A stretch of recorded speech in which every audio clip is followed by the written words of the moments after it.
Let's be honest here, okay? Anybody who gives you just enough attention to find interest in what you're doing, be it a hobby, be it your job, be it something that you just want to explore, to find somebody to be truly interested in what you're doing can be a long, long process. And when you do, you try to explain it in a way that kind of dummies down the conversation. Because if you were to bring your entire self into it and why you've got this strange passion to bring these things to life, they're going to go, I don't get it. I don't get it.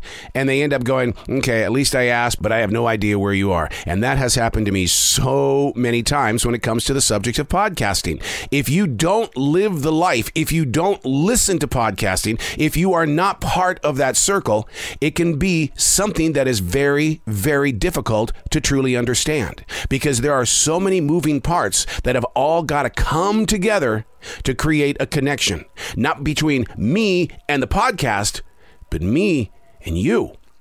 Now, how do we grow from this? Hey, it's Arrow. This is The Daily Mess, a chronological walk through an everyday world. I am a daily writer. I am the silent wolf. I sit beneath the brush of the trees and I just watch life. You learn from things when you have the patience to just watch and then do a little bit of research. Dig in and find out why is it this is happening. It creates a greater, better conversation. This is The Daily Mess.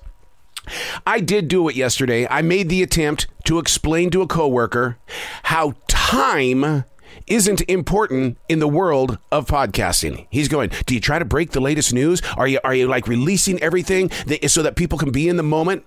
And it's like, well, it doesn't work that way, because I could talk about this gigantic movie opening up for the weekend, and by the time a listener receives that episode of the podcast, that movie premiere could have been 1 week ago, a year ago, maybe even a decade ago. Here's a good example. I was blessed to speak with one of country music's biggest legends, Roy Clark, in the year 2014. 9 years later, it's still getting a huge amount of listens. Those receiving aren't thinking, wow, that sounds like 2014. I often wonder if we should practice this more in our everyday society, spending less time mile marking our experiences and just going with the flow. It's completely 100% natural to use music as a free ticket to ride, to allow your thinking and other motions to go back into those days that we always called the good old days. Well, here's the challenge. Don't go back. Allow those old songs to have your present day experience.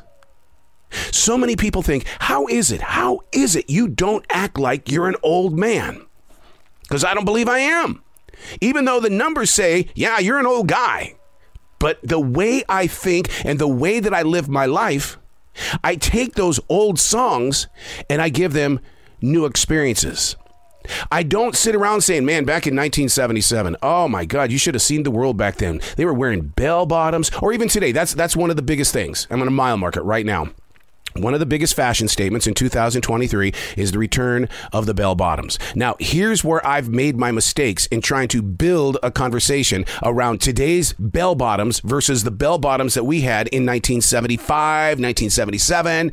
See, back then, we were riding Stingray bicycles. We had 10 speeds. We were always on that bike, and we wore our bell bottoms. And what would happen? The bell bottoms would get caught up in the chain. Now, have that conversation with somebody wearing bell bottoms today. They look at you and they go, huh?